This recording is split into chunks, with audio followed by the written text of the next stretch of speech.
NFL Sunday Ticket is now on YouTube and YouTube TV, which means that you can stay close to your team even if you don't live in their town. Like, maybe you're a Raven who married a Seahawk who got a job in the land of the Falcons. With NFL Sunday Ticket, you can watch your team's out-of-market Sunday afternoon games no matter where you live, because you shouldn't have to change teams even if you change towns. NFL Sunday Ticket, now on YouTube and YouTube TV. Go to youtube.com/presale to get $50 off. Terms and embargoes apply. Offer ends 9/19. No refund. Subscription auto-renews. Hey, Spotifyers. Click or tap the banner to listen to Rap Caviar, the freshest 50 hip-hop songs on the rawest playlist ever. Brought to you by our friends at Stars and the new season of Power Book 4, Force. Watch now, only on Stars and the Stars app.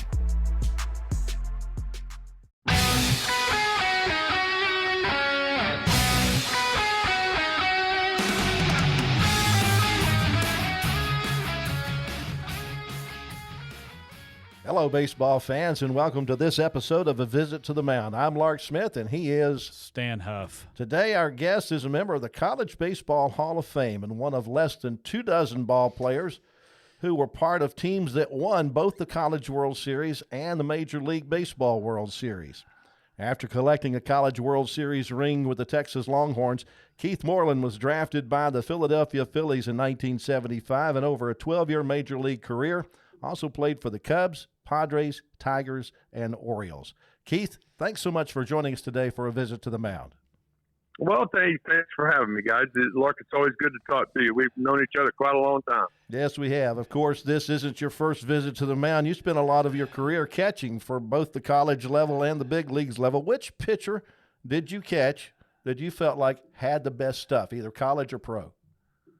Oh, man, that is an interesting thing. I caught Ferguson Jenkins, no question, but the slider from Steve Carlton probably was the best individual pitch that I'd seen. I mean, of course, when I played, the radar guns were prevalent, but nobody threw the ball 100 miles an hour. But to have a breaking ball that would be in the upper 80s, it had such a devastating bite to it, and it was a pitch that was it took me a while to figure out how to catch it. I would catch it sometimes and get a ball call that I thought was a strike, and it was the way I was going about catching it.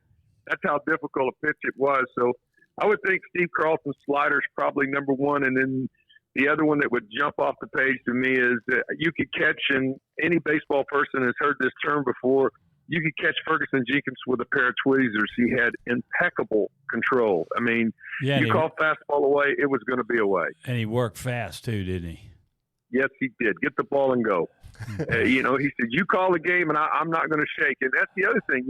A guy's in the Hall of Fame, you would think he would shake, but he would, we would go over the hitters before the game and say, hey, this is how I'm going to attack this guy. I'm going to attack this guy. He'd even tell me, he says, this guy's not beating me. So, I knew then that if I call fastball away, the chances of it being just off the plate for a ball were very good. And if we did that 3 or 4 times in a row and he walked, so be it. I'll get the next guy because he made decisions on this guy. No, he's not going to beat me. The perfect example was there was a guy named George Foster. If there's baseball fans out there to remember that, one of the first guys to hit 50 home runs and Fergie and I are going through the deal. You got Bench, you got Rose, you got all these guys that were going over. And he looked at me and says, George Foster's not beating me. He says, I can get JB out. A lot of people didn't, but Fergie says, I seem to have pretty good luck to him, but I'm not messing with George Foster. So if you call fastball away, it's not going to be a strike. Ferguson Jenkins was one of our previous episodes, and he was talking about how fast he worked and how much he didn't like the pitch clock. What do you think about the pitch clock now? I'm a traditionalist, Lark. I really believe that we've gone on way bigger bases. We're changing the dimensions of the game. I mean, I'm going off on another track, but I don't feel like that there's any use to having a pitch clock. I'm an old traditionalist. Get the ball and go. Now I have to admit, there is one term that changed in '73 in the American League and just 4, 5, 6 years ago in the National League about having a full-time designated hitter. So I think that has slowed the game down a little bit. So that part has made it different.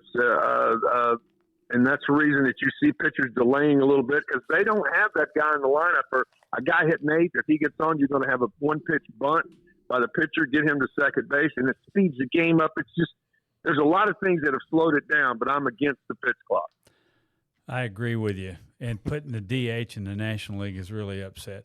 As far as coaching and managing goes, you haven't got a you don't. All you're doing is there's no strategy. Yeah, well, I like the fact that there was a difference between the National and the American League myself.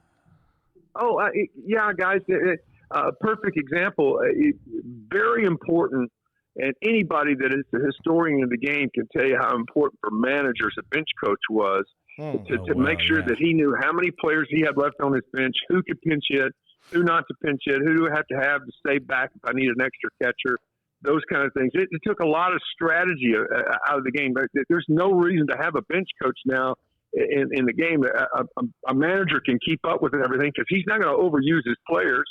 The only thing he might need is, for sure, is a pitching coach to say, hey, this guy's thrown 2 days in a row, you can't use him. But there's very little strategy going on. I remember times with guys. I played for Sparky Anderson. You mentioned the teams I played for. Oh, yeah. Just a quick story about strategy.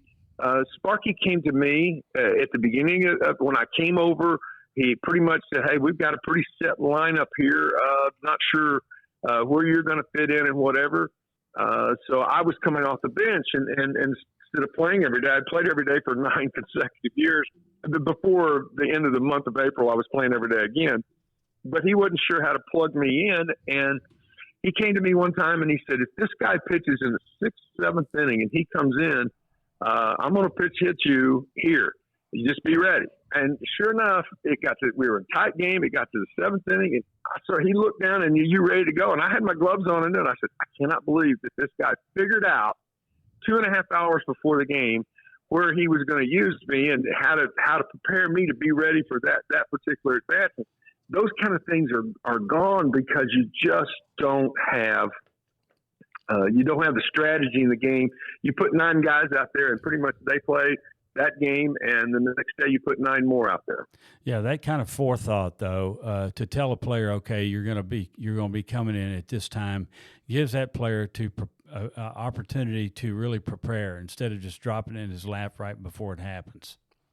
Oh yeah, I mean you can go back, get yourself good and loose, especially in some of those games in April.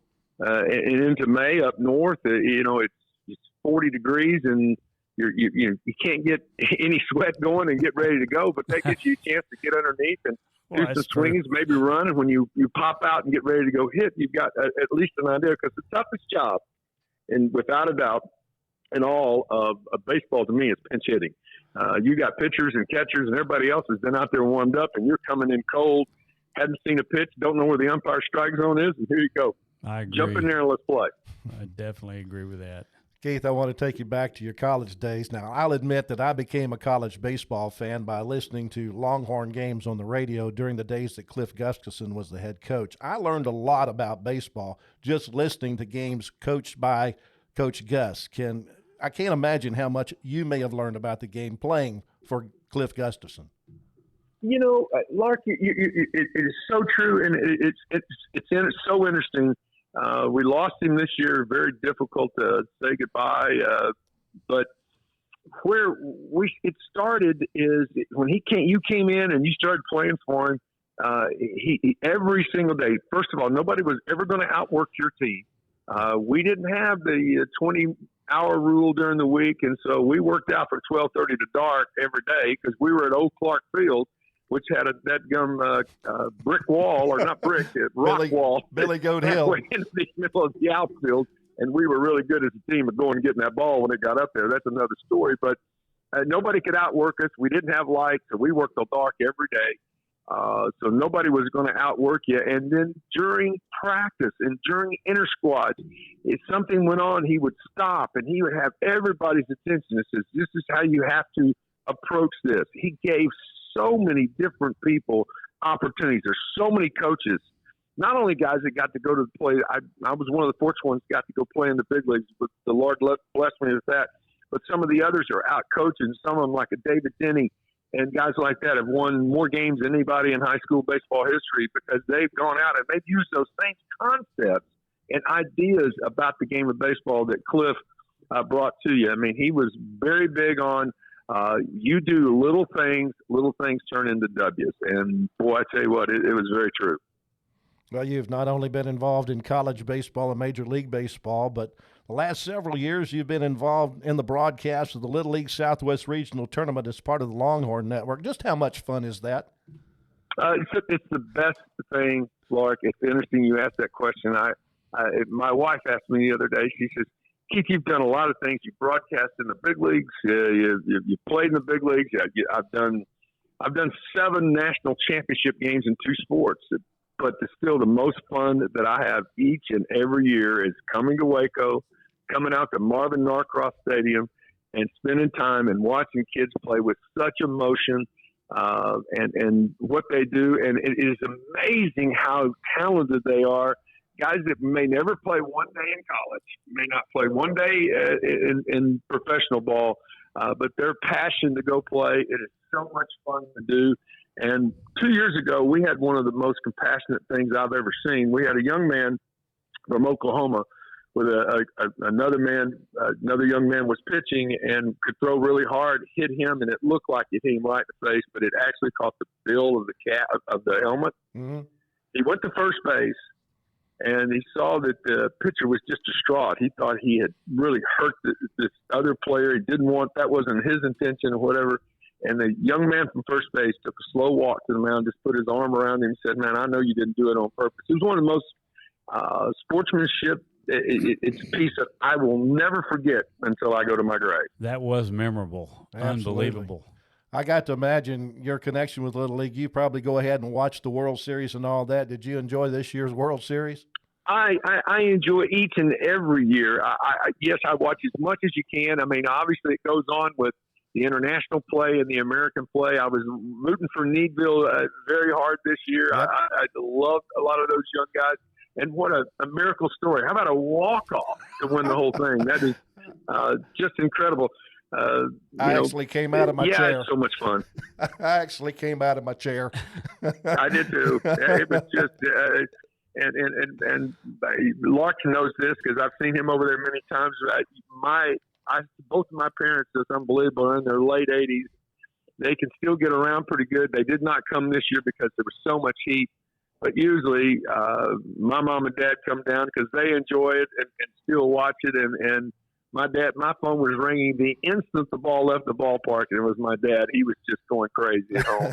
So it was such a I mean, obviously he was rooting for the Southwest, the Needville team, but he was rooting. He's old school USA. He was rooting for an American team. Absolutely. Yeah. That Little League gig, it keeps you busy. What else are you doing after you retired from baseball? Well, when I first retired from the game, I went back and got my degree. It was one of the most difficult things I did. I'd been 16 years away from being in school, so I went back, got my degree from the University of Texas, and I went on staff with Coach Gus when they had a term, and Lark, you were around it a lot. They had a term called limited earnings coach, and it fit me pretty good. And then the NCAA took that away, and when they did, I looked at Cindy. I said, I'd love to stay in this industry. Cindy's my wife, but we love Austin, and for me to get a job, there was only really one college job in town, and Cliff Dawson had that. So yeah. There wasn't really a job. I was offered a couple of jobs to go other places, but we decided not to move. So when that happened, I got into building some homes. I had my own home building company, and about that time, the voice of the San Antonio Spurs is a guy named Bill Schoening. Mm-hmm. He was from Philadelphia. He had been there when I was in the World Series, and he said, Keith, I think you would be great on the radio. And I listened to the first couple. I still have those tapes. God, I was god-awful. not good at my job. Well, but you got a lot better. Something became a passion. I tried to really work at it. And like I said, since then, as a broadcaster, I've been doing it now 27 years. I've done, 3 national championship football games, won one of them. I've done 4 national final series in the College World Series, won 2 of those 4. So I've had the great opportunity now to work for ESPN, and they send me all over the country and doing different things. And this time of the year, I get turned a little bit because I came to the University of Texas on a football scholarship. So I get turned, and I do a high school package now every Thursday night on television here locally, where we do the Central Texas Game of the Week. And then on the weekends, I work for ESPN and might be sent anywhere to do a college football game. So I love what I do. I get the opportunity to stay in sports. It keeps me young and vibrant, and I love doing it. Well, that brings up another subject. You mentioned that you work for the Longhorn Network, and the Longhorns are about to join the SEC. What happens to the Longhorn Network? The Longhorn Network, as of June 1st, I don't think it's any surprise to anybody, will go away. At this point, I have not heard whether the parent company in Bristol, Connecticut, will use the linear network to add an SEC Plus or another channel. But as far as the Longhorn Network, it is closing its doors on June 1st. It will be its last broadcast. Will be our final series next year at home in college baseball. Will be a 3-game series. That'll be the last thing that they put on. It's sort of sad, but it was something that unique at the time, and I got to tip my cap to the Lost Dodge, the longtime athletic director here for the and his vision to go and get this done. And it was something that a lot of people in the league, the Big 12, were sad about. But on the backside, there's a lot of fans that I have gotten contact, sent me notes that from other schools throughout the Big 12. It's so great to turn on and see the Red Raiders or the Bears or the Horned Frogs in town playing the Longhorns and having all 3 games on the air and having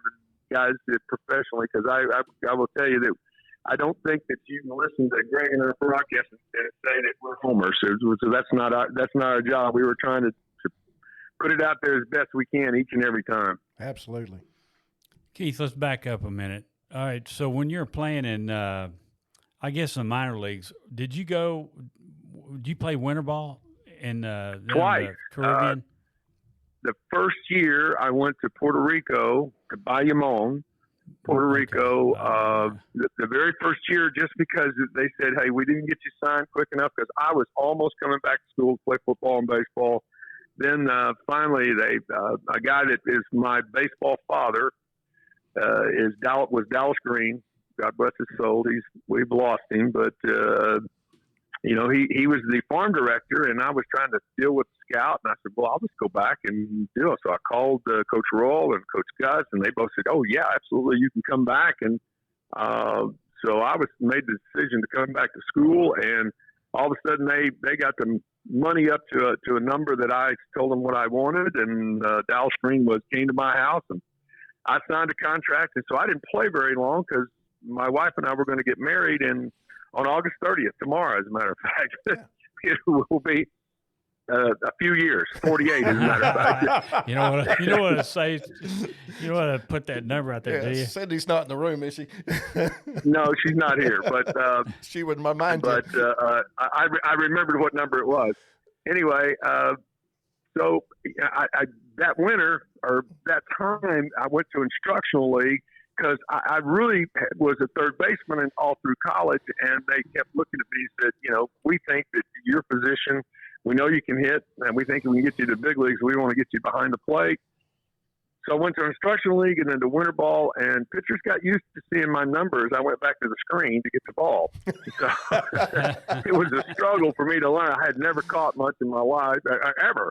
And so then I came back the next year, had a good year offensively. I was struggling a little bit defensively. So I went to instructional league, and I said, look, I don't want to go to winter ball. And then the next year in 77, after catching all year in Oklahoma City, I went to Maracaibo, Venezuela, and caught 80 games down there. And that got me to the big leagues. That put me on the radar to the big club, because I kept working and finally became a guy that was not a liability behind the plate, but a guy that could help us behind the plate along with swinging the bat. Got there, you did a great job.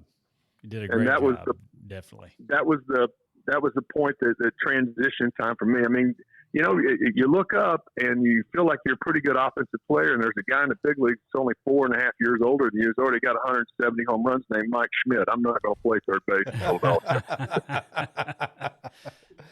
On that note, we want to thank you for being with us today for a visit to the Mound. Best of luck for the rest of your career, and I know you're getting ready for football season. What do you got coming up this in very near future? Well, in very near future, I got a really good Thursday night game between Pflugerville Weiss and LBJ. Austin LBJ, one of the better two teams. This is a 4A, 6A matchup, but LBJ will play with them. Yep. That's my game this week. And then as the year goes on, I think I go to Indiana. I have a Purdue game. I have 2 or 3 Texas State games. I've got the University of Texas and Texas Tech the day after Thanksgiving. So I'm all over the place trying to do a little high school football and a little, which is sort of like Little League. It's a passion of mine because there's nothing more fun than Texas high school football. Absolutely. Keith, again, thank you very much for your time today. Sure enjoyed the visit. You got Keith. it. You guys take care. All right. That's our time for this episode of A Visit to the Mound. Many thanks to our special guest today, Keith Moreland, and thank you for listening. If you have any questions or comment or anything you would like for us to cover, we would love to hear from you. You can follow us on Instagram and Facebook at A Visit to the Mound, or go to our website, avisittothemound.com. Make sure you like, subscribe, and review this podcast, and be listening the next time we make a visit to the Mound. That'll wrap up this visit to the Mound. We certainly appreciate you joining us today for a little baseball talk. Anytime you want to hear something about baseball, you can find us anywhere you get your podcast, or you can go to roguemedianetwork.com for the next edition of A Visit to the Mound.